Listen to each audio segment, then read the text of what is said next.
In these times of strict quarantine, dogs have become more than just company. They are a legitimate reason to go outside, pet owners say. A win-win situation, as shelter employees across the U.S. say dog adoptions and foster numbers have gone up significantly since the start of lockdown measures in most of the states.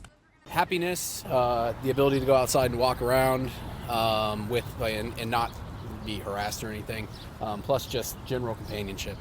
Many decided that being quarantined to prevent the spread of the virus is the perfect time to get a dog. With so many Americans working from home, they have both the time and the energy to take care of a new pet. I think in New York City, a lot of people work like 12 hours a day, and so they feel that it's not great to have a pet because they're not home enough. But now that they're home all day long, I think they're more open to it.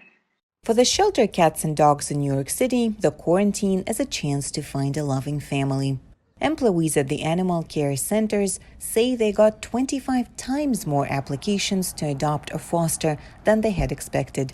On March 13th, we put a call out to New York City because we knew that we would be facing some tough times ahead, and we asked for fosters and adopters.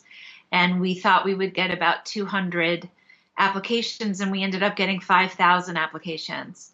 This is not unusual. The same thing is happening on the West Coast, where one of San Francisco's shelters for elderly animals reported that it was completely empty. All the animals have been adopted or fostered. When we had the lockdown, we had to get in touch with as many foster families as we could to close down the shelter and move every single dog into a foster home because we wanted to close the shelter because we didn't want to have our employees come to work. So within 48 hours, we found foster homes for every single dog. In Washington, D.C., an organization called City Dog Rescue holds a weekly event trying to have as many animals adopted and fostered as possible.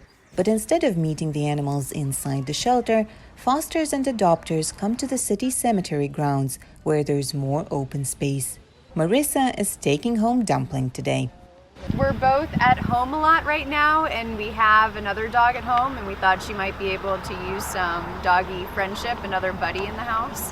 But despite the excitement and joy, shelter employees know that after the lockdown measures are lifted, some of the animals will be back at the shelter.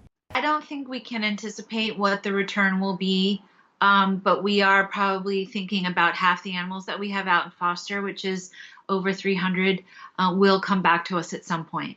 But the shelters are ready for this. They have long lists of wait-listed prospective owners and fosters. What matters for them now is that the animals will spend this difficult time surrounded by loving people who are helping the dogs just as much as the dogs are helping them. For Lesia Bakalets in New York and Washington, NRI's VOA News.